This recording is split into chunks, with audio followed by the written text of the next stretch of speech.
గారి 102వ అంటే 102 కంప్లీట్ అయింది.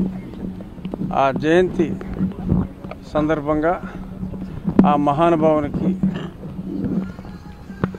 నివాళి అర్పించడానికి నేను ఇక్కడ రావటం జరిగింది. చాలామందికి అనుమానం రావచ్చు, మహానాడులో లేకుండా ఇక్కడ ఉండటం ఏంటన్నది.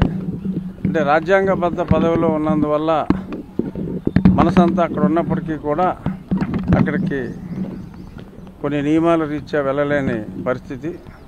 ఆ అయ్యన్న పాత్రుడు గారు నేను కూడా మనసు అక్కడ ఉన్నా వెళ్ళలేని పరిస్థితిలో ఉన్నాం.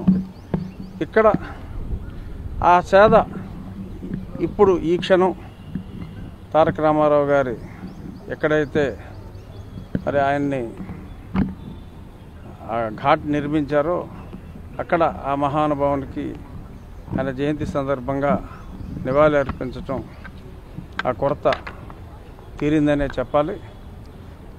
నిత్యస్మరణీయుడు ఎన్టీ రామారావు గారు ఏ రోజు కూడా మరి నాకు ఊహ తెలిసిన దగ్గర నుంచి మరి కనీసం ఏదో ఒక రోజు రామారావు గారి పాట అయినా ఈ మోడర్న్ ఏజ్లో ఈ గ్యాజెట్స్ అన్నీ వచ్చిన తర్వాత ఆయనది ఒక చిన్న బిట్ అయినా కూడా చూడకుండా నాకు మరి ఒకరోజు కూడా లేదనే చెప్పాలి.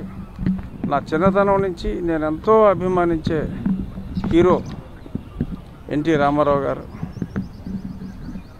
ఆయన గురించి ఎంత మాట్లాడినా తక్కువే. ఆయన సాధించిన రికార్డుల్లో దరిదాపుల్లో కూడా ఎవరూ లేరు.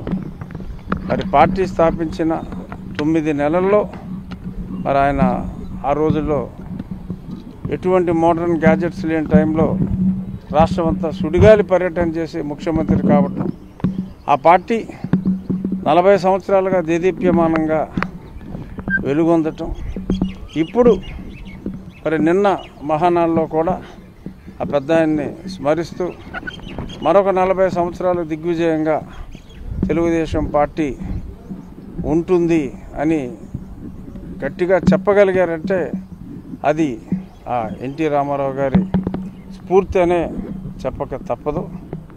ఆ మహానుభావుడిని ఒక్కసారి మననం చేసుకుంటూ ఎక్కడ తెలుగు వాళ్ళు ఉన్నప్పటికీ కూడా వాళ్ళందరూ కూడా మాట్లాడుకునే ఒకే ఒక్క కామన్ పదం ఎన్టీఆర్.